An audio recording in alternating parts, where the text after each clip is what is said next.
ሰላም ጤና ይስጥልን። በመላው ዓለም የምትገኙ ክቡራትና ክቡራን የጣና ቴሌቪዥን ቤተሰቦች እንደምን አመሻችሁ። አክብሮታዊ ሰላምታችን ከጣና ቴሌቪዥን ይድረሳችሁ እያልን የህዳር 11 ቀን 2018 ዓ.ም የጣና ቴሌቪዥን የአመሻሽ ዜናችንን ይዘንላችሁ ቀርበናል። እስከ መጨረሻው አብራችሁን በመቆየት ዜናዎቻችንን እንድትከታተሉ በአክብሮት እየጋበዝን የሰዓቱን ዜናዎች ርዕሶቹን አስቀድመን እናስደምጣችኋለን። የአማራ ፋኖ አንድ አለመሆን በርካቶችን እንደሚያስቆጨው ሁሉ ፋኖ በቅንጅት ዘመቻዎችን አድርጎ በብልጽግናው ሰራዊት ላይ ድል ሲቀዳጅ ደግሞ የአማራ እናቶች የደስታ እንባ ያነባሉ።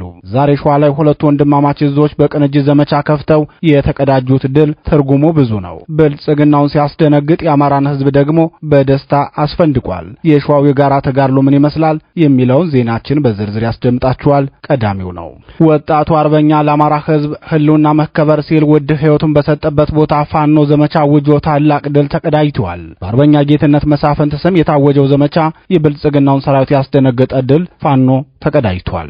የሰሜን ቀጠናው ተጋድሎ ሙሉ መረጃ በዕለቱ ዜናችን በዝርዝር ይደመጣል። አልወለድም ሲል የአምባገነኖችንና የጨቋኞችን ገመና ያጋለጠው ደፋሩ አቤ ጉበኛ በተወለደበት ቀይ በአምባገነንና ጨካኝ ገዢዎች ለዘር ማጥፋት ዓላማ የተላኩ የሰራዊት አባላትን ፋኖ ብርቱ ምት አሳርፎባቸዋል። የአቸፈሩ ተጋድሎ ምን ይመስላል የሚለውን በዜናችን የምትሰሙት መረጃ ነው። ሐኪሞች ስራ አቆመዋል። ሐኪሞቹ ስራ ያቆሙት ደግሞ ይህ የእናንተ ክልል ስላልሆነ በእኛ ክልል መስራት አትችሉም ተብለው ነው። የአማራ ክልል ሰሜን ወሎ ዞን ራያ ወረዳዎችን የአማራ አይደሉም ብሎ ሐኪሞችን መምህራንንና የቤተ ክህነት አገልጋዮችን እያባረረ ያለው ደግሞ ህወሓት ነው። ዜናችን ያሰናዳነው ዝርዝር ዘገባ ጠብቁን። የደረሰው ጉዳት ከተገለጸው በላይ ቢሆንም ለዓይን መክፈቻ ያህል ቢቢሲ ያወጣው ሪፖርት የሚደነቅ ነው። ተጨማሪ ገለልተኛ አካላት ገብተው ማጣራት እንዲያደርጉም እንፈልጋለን። ይህንን ያለው እናት ፓርቲ ነው። ፓርቲው ለጣና ቴሌቪዥን የላከውን መረጃ በዜናችን አሰናድተነዋል። ሰዓቱ ሲደርስ ይደመጣል። ክቡራትና ክቡራን የጣና ቴሌቪዥን አድማጭ ተመልካቾቻችን እነዚህንና ሌሎች የግንባርና የትንታኔ ዘገባዎችን ይዘናል። እስከ መጨረሻው አብራችሁን እንድትቆዩ እየጋበዝን ወደ ዝርዝር ዜናዎቹ እናልፋለን።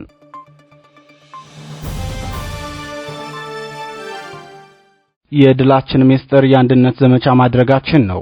ፋኖ የአማራ ፋኖ ህዝባዊ ድርጅት ሸዋ ጠቅላይ ግዛት እዝና የአማራ ፋኖ ብሔራዊ ኃይል አሳምነው እዝ በጋራ በፈጸሙት ኦፕሬሽን በኤፍራታና ግድም ወረዳ መሽጎ ለወራት ህዝብን ሲዘርፍና ሲያሰቃይ የቆየው በ103ኛ አየር ወለድ ክፍለ ጦር ላይ ከባድ ኪሳራ አድርሰውበታል። የአጼ አምደ ጽዮን ኮር ሚዲያና ኮሚኒኬሽን ክፍል ለጣና ቴሌቪዥን በላከው መረጃ የአማራ ፋኖ ህዝባዊ ድርጅት ሸዋ ጠቅላይ ግዛት እዝ አጼ አምደ ጽዮን ኮር ከተውጣጡ የክፍለ ጦር ሻለቆች በቀጠናው ከሚገኙ የአርበኞች ፋኖ እንዲሁም የአፋ ባሳምነው እዝ አጼ ዘርዓ ያዕቆብ ኮር ይኩኖ አምላክ ክፍለ ጦርና የሰባት ለሰባ ክፍለ ጦር በቅንጅት በመሆን ዛሬ ህዳር 11 ቀን 2018 ዓ.ም ከንጋቱ 11 ሰዓት ጀምሮ በወረዳው በርግቢ ቀበሌ በአራት አቅጣጫ በተካሄደ የተቀናጀ ውጊያ የብልጽግናው ሰራዊት ከባድ ኪሳራ ደርሶበታል ብሏል። ሰፊ ቀጠናን በወሰደ የዛሬው ተጋድሎ በሁለት ወሳኝ ግንባሮች ውጊያ የተደረገ መሆኑን የገለጸው የኮር ሚዲያና ኮሚኒኬሽን ክፍል ልዩ ቦታው በጃነሞራ ተራራ፣ በአመጃ ገብርኤል፣ በበርግቢ ውሃ ታንከርና በቴሌ ታወር አካባቢዎችን የሸፈነ ታላቅ ተጋድሎ መሆኑን ጨምሮ ገልጿል። ውጊያው በተቀናጀ አንድነት የተካሄደ እንደነበር ተናግሯል። በተደረገው የተቀናጀ አውደ ውጊያ አጼ አምደ ጽዮን ኮር የራምቦ ክፍለ ጦር ሞገሴ አንደኛ ሻለቃና ማንበግር ሶስተኛ ሻለቃ እንዲሁም የሰባት ለሰባ ክፍለ ጦር የናውሰናይ የሲኖ ሻለቃና የአስማረ ዳኘ ሻለቃ ታላቅ ተጋድሎ የፈጸሙበት መሆኑን የኮር ሚዲያና ኮሚኒኬሽን ክፍል አስታውቋል። በዛሬው አውደ ውጊያ የአማራ ፋኖ ትግል የአንድነት ኃይል የታየበት እንደነበር የገለጸው የኮር ሚዲያና ኮሚኒኬሽን ክፍል ተጋድሎ በአርበኛ ለመነ ዘውዴ የተመራው የአጼ ዘርዓ ያዕቆብ ኮር እና የኮሩ ልዩ ኦፕሬሽን ክፍል አርበኛ አበባው ዘለቀ የተመራ እንደነበር ጨምሮ አስታውቋል። ከአፋድ በተጨማሪም የአፋ ባሳምነው እዝ የይኩኖ አምላክ ክፍለ ጦር አሳልፍ ተሻገር ሻለቃ እና የሰባት ለሰባ ክፍለ ጦር ደመላሽ ሻለቃ በሌላኛው የአውደ ውጊያ ግንባር ልዩ ቦታው በሳራምባ ቴሌ ታወር በከላለ ጎማና በተረተራ አካባቢዎች በተደረገው አስጨራሽ ትንቅንቅ በርካታ የአየር ወለድ ክፍለ ጦር አባላት ላይ ከባድ ኪሳራ አድርሷል ብሏል። የጦር ወንጀለኛው የብልጽግናው ሰራዊት የፋኖን ክንድ መቋቋም ሲያቀተው ከኬሚሴ ከተማ ተጨማሪ ኃይል ለማስገባት ቢሞክርም ያሰበውን ያህል መመከት አልቻለም። በከሳያት አመጃ ገብርኤል ተራራ ላይ በሰፈረው የብልጽግናው ሰራዊት ላይ የራምቦ ክፍለ ጦር ሞገሴ አንደኛ ሻለቃ ታላቅ ተጋድሎ በማድረግ በርካታ የጠላት ኃይልን በመረፍረፍ የክብር መስዋዕትነት የተከፈለበት በተናበበ የሻለቆች አንድነት ስኬታማ ውጤት ተጎናጽፈናል ሲል የአጼ አምደ ጽዮን ኮር ሚዲያና ኮሚኒኬሽን ክፍል አስታውቋል። የኮር ሚዲያና ኮሚኒኬሽን ክፍል አክሎም ጠላት ወታደራዊ ጠቀሜታ ያለውን ያለላ ጀበል ተራራን ለመያዝ ያደረገው እንቅስቃሴ በሰባት ለሰባ ክፍለ ጦር ሲኖ ሻለቃ ተመቶ የተመለሰ ሲሆን ከወትሮ ለየት ባለ መልኩ የአንድነት ድባብ የታየበት በፋኖ ሰራዊት በተናበበ የጥምር ኃይል የተመራ ነው ሲል ገልጿል። የአጼ አምደ ጽዮን ኮር ቃል አቀባይ አርበኛ ሐኪም አበባ ላዩ በበኩሉ የተቀዳጀነው ድል ከወንድም አጎራባች እዝ ታጋዮች ጋር ባደረግነው የጋራ ተጋድሎ ነው። ዛሬ በተደረገው የጋራ ኦፕሬሽን ጠላት በ3 አምቡላንስ ሙትና ቆስለኛውን ወደ አጣየ ከተማ ሲያስገባ የአጣየና የኬሚሴ ሆስፒታሎች ከቀላል እስከ ከባድ የአየር ወለድ ክፍለ ጦር አባላቱ ተሞልቷል ሲል ለጣና ቴሌቪዥን ገልጿል።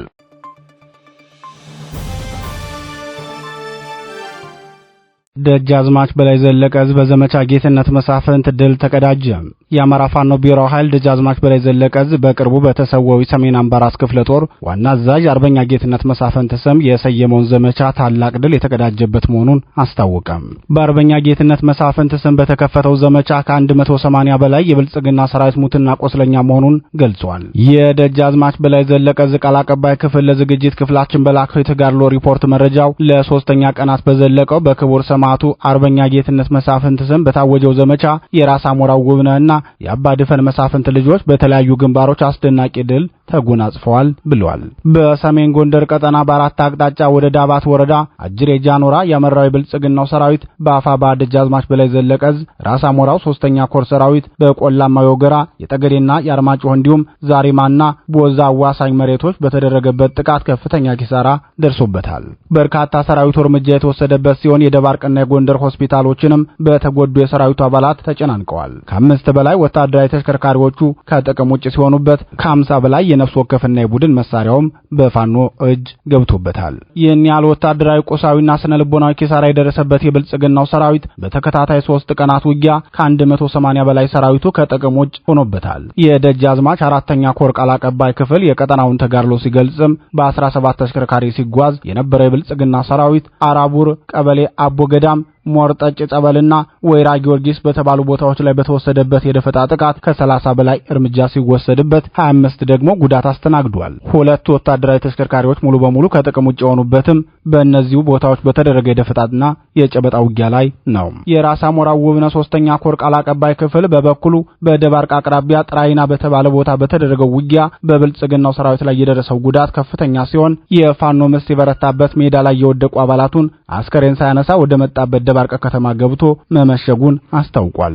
ዘመቻ አርበኛ ጌትነት መሳፍንት የውጊያ ግንባሩን በማስፋት ባጅሬ፣ ወንበርዬ፣ ሚካኤል፣ አይረፍድ ማርያምና መድኃኔዓለም ቻይና ካምፕና ተንሳይ በተሰኙ ልዩ ቦታዎች ውጊያዎችን ያካሄደ ሲሆን በእነዚህ ግንባሮች የተካሄደው ለአስጨራሽ ውጊያ ከ65 በላይ የብልጽግናውን ሰራዊት እርምጃ መውሰድ እንደቻለ ቃል አቀባይ ክፍሉ ተናግሯል። ቃል አቀባይ ክፍሉ አክሎም ጀግናው ጌትነት መሳፍንት በወደቀበት አጅሬ ግንባር ከ65 በላይ ጠላት እርምጃ ሲወሰድበት ከ70 በላይ ቆስለኛ ሆኗል ብለዋል። 3ኛ ቀኑን ያስቆጠረው የቀጠናው ፍልሚያ በድምሩ ከ180 በላይ የወዲድ ብልጽግና ሰራዊት ሙትና ቆስለኛ ማድረግ መቻሉን የዙ ህዝብ ግንኙነት መምሪያ አሳውቋል። ተጋድሎው ዛሬም ቀጥሎ የዋለ ሲሆን ጥቅል የውጊያ ሪፖርቱን ይዘን የምንመለስ መሆኑን እየገለጽን ወደ ተከታዩ ዜናችን እናልፋለን።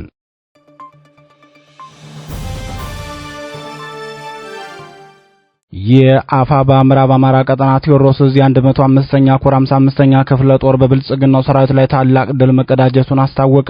ትናንት ምሽት የተጀመረውንና ፋኖ ታላቅ ድል የተቀዳጀበትን ውጊያ አስመልክቶ የዙ ቃል አቀባይ ክፍል ሲገልጽም የቢትወደድ አያሌው መኮንን አናብስቶችን ለማፈን ከሊበን ወደ ይስማላ ጀምሮ ከዚያም ወደ በለን አቅጣጫ ጉዞ አድርጎ የነበረው የጠላት ሰራዊት ላይ ከባድ ምት አድርሰንበታል። በዚህ የፋኖ ትግል ጉዞ የከሸፈበት የብልጽግናው ስርዓት መሰረት የሆነው ሰራዊት የግለሰቦችን ቤት እየገባ ዘርፏል። በፋኖና በህብረተሰቡ ትብብር የተጠገኑ ትምህርት ቤቶችን አውድሟል ብሏል። የአማራ ፋኖ ብሔራዊ ኃይል አጼ ቴዎድሮስ ዕዝ ቃል አቀባይ ክፍል አክሎም የጠላት ብልጽግናን ሰራዊት የእልቂት ጉዞ ያከሸፈበት የቢትወደድ አያሌው መኮንን አናብስቶች በዛሬው ዕለትም በለን ላይ በተመሳሳይ የዘር ማጥፋት ተልእኮውን አክሽፈው መተውታል ሲል አስታውቋል።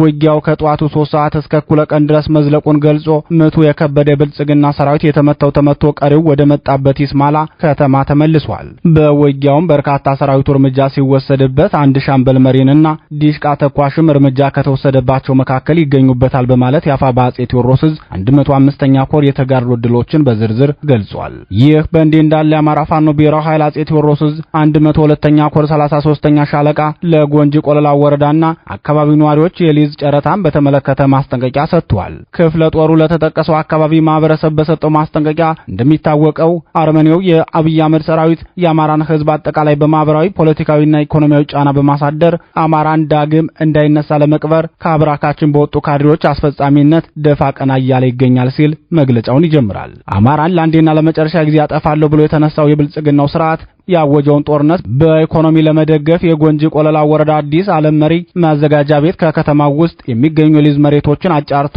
እንዲሸጥና ገንዘብ ገቢ እንዲያደርግ በተሰጠው ትዕዛዝ መሰረት ሰሞኑን ወደ ጨረታ መግባቱ ይታወቃል በማለት ፋኖ ማስጠንቀቂያ ለመስጠት መገደዱን ይገልጻል።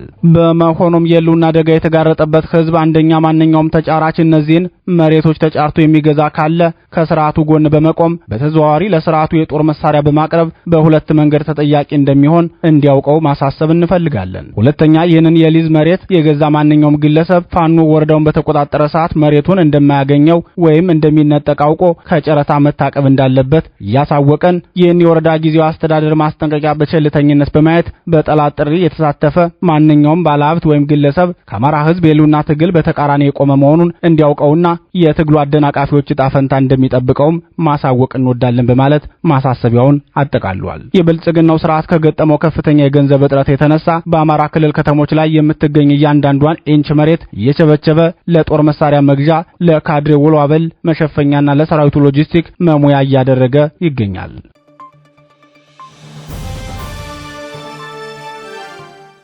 ሐኪሞች ስራ ቆሙ። ከሳምንታት በፊት ስራ አስኪያጁ በህወሓት ታጣቂዎች ታፍኖ ከተወሰደ በኋላ በዛቻና በማስጠንቀቂያ ከእገታ የተለቀቀው አለማጣ ሆስፒታል ዛሬ ደግሞ ሐኪሞቹ ስራ ማቆማቸው ተሰምቷል። በአማራ ክልል ሰሜን ወሎ ዞን ራያ አለማጣ ከተማ የሚገኙ የጤና ባለሙያዎች ስራ ያቆሙት ማንነት ተኮር ጥቃት እየደረሰባቸው መሆኑን ተከትሎ ነው ብለዋል። ከሳምንታት በፊት የሆስፒታሉ ስራ አስኪያጅ የነበሩት አቶ በላይ ሞላ በህወሓት ታጣቂዎች ታፍነው የተወሰዱትም ኃላፊነታቸውን እንዲለቁና የአማራ ማንነት እንቅስቃሴያቸውን እንዲያቆሙ ማሳሰቢያ ተሰጥቷቸው መለቀቃቸው ይታወሳል። የሕክምና ባለሙያዎቹ ከስራ ገበታቸው ከመቅረታቸው በፊት የህወሓት ታጣቂዎች በጤና ተቋም ውስጥ የገቡ ዛቻና ማስፈራሪያ እንዲሁም ማንነትን መሰረት ያደረገ ስድብ እንደሚሰደቡም ጨምረው ገልጸዋል። ህወሓት ባለማጣ ከተማ የህዝብ አገልግሎት ሰጪ ተቋማትን ከአማርኛ ቋንቋ ውጪ እንዲሆኑ ያደረገ መሆኑን በተደጋጋሚ መዘገባችን ይታወሳል። በዚህም ባለማጣ ከተማ የሚገኙ ሁሉም ትምህርት ቤቶች በትግረኛ ቋንቋ ብቻ ትምህርት እንዲሰጥ በመደረጉ አብዛኞቹ ትምህርት ቤቶች ተዘግተው እንደሚገኙ ከወር በፊት መዘገባችን ይታወሳል። በትናንትናው ዕለት ባለማጣ ሆስፒታል የተፈጠረውን ክስተት የጤና ባለሙያዎች ለጣና ቴሌቪዥን ሲገልጹ በህወሓት ታጣቂ መሪዎች ካለማጣ ወጣችሁ ወደ ቆቦ ሄዱ እያሉ አማራነታችንን መሰረት ያደረገ ጸያፍ ስድብም እየሰደቡን ሰንብተዋል ሲሉ ተናግረዋል። ታጣቂዎቹ ከዚህ ባለፈም ሁለተኛ ስንመጣ በስራ ቦታችሁ ካገኘናችሁ ለምንወስደው እርምጃ ኃላፊነት መውሰድ ያለባችሁ ራሳችሁ ናችሁ ብለው ዝተውባቸው መሄዳቸውን ገልጸዋል። ሊገሉን ወይም አፍነው ወደ ትግራይ ክልል ሊወስዱ ይችላሉ ሲሉ ስጋታቸውን የሚናገሩት የጤና ባለሙያዎች በደረሰብን ዛቻ የተነሳ ወደ ስራ አልገባንም። ምክንያቱም ምን ሊያደርጉ እንደሚችሉ እናውቃለን። በራሳችን ክልል ሰርተን እንዳንኖር ውጡ ብለው ሲያፈናቅሉን የሚደርስልን ምንም አይነት ኃይል አለመኖሩ የበለጠ ጥቃት እንዲሰማን አድርጎናል ብለዋል። ሐኪሞቹን ጨምሮ አብዛኛው የጤና ባለሙያ ወደ ስራ ባይገባም በህይወታቸው የወሰኑ ብለው የገለጿቸው ጥቂት ሰራተኞች ብቻ ወደ ስራ ቦታቸው መግባታቸውን ተናግረዋል። ወደ ስራ ገበታቸው የሄዱ የሕክምና ባለሙያዎችን ቢሆኑ ቤተሰባቸው እየተጨነቁ እንደሆነ የገለጹት የአንድ የሕክምና ባለሙያ የቅርብ ቤተሰብ ታጣቂዎቹ ጉዳት እንዳያደርሱበት በመስጋት እንዳይሄድ ብንለምነውም ቃል በገባውለት ሙያዬ እስከ ሞት ድረስ ቃል ለገባውለት ታምኜ እሞታለሁ እንጂ በሽተኞች ሐኪም እየተጠባበቁ ህይወታቸው ሊያልፍ አይገባም በማለት ወደ ሆስፒታል ሄዷል ሲሉ ገልጸዋል። የጤና ባለሙያዎቹ በህወሓት ታጣቂዎች የሚደርስባቸውን ግፍ በአካባቢው ለሚገኘው የብልጽግናው ኮማንድ ፖስትና ለዞኑ ጤና መምሪያ ማመልከታቸውን የገለጹ ቢሆንም በሁለቱም በኩል ጆሮ ዳባ ልበስ እንደተባሉ ለጣቢያችን ገልጸዋል። በታጣቂዎቹ የሚደርስብንን ስድብ፣ የግድያ ማስጠንቀቂያና ዛቻ በቪዲዮ አስደግፈን አቅርበን ነበር የሚሉት የሕክምና ባለሙያዎቹ አፋጣኝ መፍትሄ የሚሻ ጉዳይ የነበረ ቢሆንም የባዲን ብልጽግና ባለስልጣናት ግን በችልታ እንዳዩት ሐኪሞቹ ተናግረዋል። በራያ አላማጣ በየትኛውም የመንግስት ተቋማት ተቀጥሮ የሚሰራ አማራ በሙሉ ከተማዋን ለቆ እንዲወጣ በህወሓት ታጣቂዎች ማስጠንቀቂያ እንደሰጣቸውም ምንጮቻችን ተናግረዋል። በራያ አላማጣ የስድስት ወረዳ ቤተ ክህነትን ጨምሮ ሌሎች የህዝብ አገልግሎት ሰጪ ተቋማት በህወሓት ታጣቂዎች ሙሉ በሙሉ ሰራተኞቻቸው እንዲለቁ መደረጋቸው አይዘነጋም። ህወሓት ራያ ራያ አላማጣን ጨምሮ እስከ ወልዲያ ከተማ አዋሳኝ ድረስ የሚገኙ ቦታዎችን በሙሉ የትግራይ ነው ብሎ ለታጣቂዎች በሰጠው ትዕዛዝ መሰረት ከራያ አላማጣ ጀምሮ የመንግስት ሰራተኞችን እያባረራችሁና ትምህርት ተቋማትን በትግረኛ እየተካችሁ የትግራይ አስተዳደርን መስርቱ ተብለው እንደታዘዙ መዘገባችን ይታወሳል። ህወሓት በሰሜን ወሎ በኩል በርካታ ቀበሌዎችንና የተወሰኑ ወረዳዎችን ወደ ትግራይ ክልል ለማካለል እቅድ ያለው ሲሆን ከብልጽግናው ጋር ጦርነት የሚያካሂድ ከሆነም ውጊያው ከትግራይ ክልል ርቆ እንዲካሄድ ፍላጎት አለው። ወደ ራያ አላማጣ፣ ኮረምና ዋጃ ቀጠናዎች እያሰፋ የሚገባውም ይህንን ታሳቢ ያደረገ መሆኑ ይታወቃል።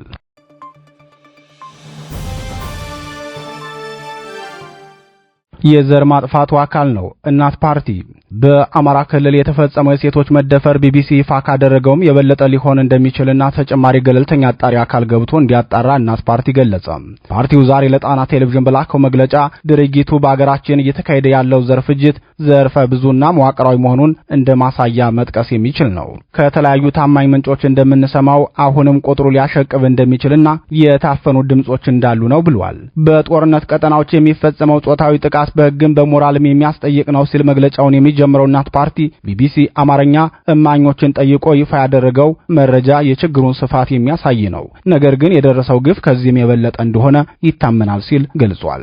የቀድሞው የአማራ ክልል ርዕሰ መስተዳደር ዶክተር ይልቃል ከፋለ ለኦህዴድ ብልጽግና በመደበኛ ሕግ ክልሉን ማስተዳደር ስለማይቻል የፌዴራል መከላከያ ወደ ክልሉ ገብቶ ሕግ ያስከብርልን ብለው በደብዳቤ ግብዣ ካቀረቡበት ቀን ጀምሮ ባለፉት 26 ወራት በአማራ ሕዝብ ላይ የደረሰው እልቂት መጠነ ሰፊና መልከ ብዙ መሆኑ ይታወቃል።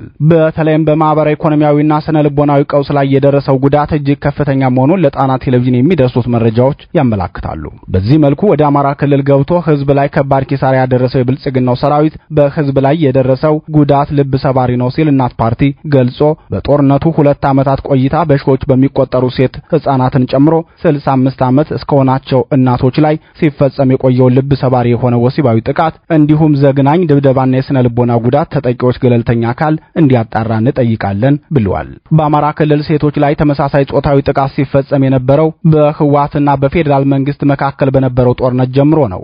በወቅቱ መረጃው ይደርሰን ስለነበር ፓርቲያችን ከዚያ ጊዜ ጀምሮ የተከታተለ ድምጽ ከማሰማት ቦዝኖ አያውቅም። በወቅቱም ይህ አጸያፊ ተግባር በገለልተኛ አካል ተጣርቶ አጥፊዎቹ በጦር ወንጀል እንዲጠየቁ ምክረ ሐሳብ አቅርቦ የነበረ ቢሆንም ሰሚ አልተገኘም። እንዲሁም ያለ ሃይባይ ግፉ ቀጥሎ በዚህ ደረጃ ጭካኔውና ቁጥሩ በስቶ እጅግ አሳዛኝ ደረጃ ላይ ደርሷል። ድርጊቱ በአገራችን እየተካሄደ ያለው ዘር ፍጅት ዘርፈ ብዙና መዋቅራዊ መሆኑን እንደ ማሳያ መጥቀስ የሚችል ነው። ከተለያዩ ታማኝ ምንጮች እንደምንሰማው አሁንም የተበዳዮች ቁጥር ሊያሸቅብ እንደሚችልና የታፈኑ ድምጾች እንዳሉ ነው በማለት ተናግሯል። በመሆኑም በሰብአዊ መብት ላይ የሚሰሩ ሀገር በቀልና ዓለም አቀፍ ተቋማት ድርጊቱን በመኮነን በገለልተኛ አካል እንዲጣራና ጥፋተኞች ለሕግ እንዲቀርቡ እንድታደርጉ ጥሪያችንን እናስተላልፋለን ሲል ጥሪ ያቀረበው እናት ፓርቲ ሲቀጥልም ትኩረታቸውን ሴቶች ላይ አድርገው የሚሰሩ የመንግስትና መንግስታዊ ያልሆኑ ተቋማት በጦርነት ቀጠና የሚደርሰውን እጅግ አጸያፊ ጾታዊ ጥቃት ከበዓል ማድመቂያና ፖለቲካ ቅስቀሳ ባለፈ ስቃያቸውን የሚያቀል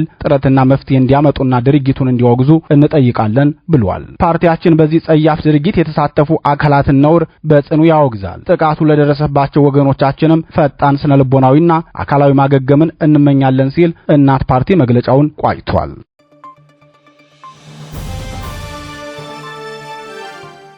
ክቡራትና ክቡራን የአመሻሽ ዜናችን የተከታተላችሁትን ይመስል ነበር። በምሽቱ የዜና ወጃችን እስከምንገናኝ በዚሁ ተሰናበትን። ጤና ይስጥልን።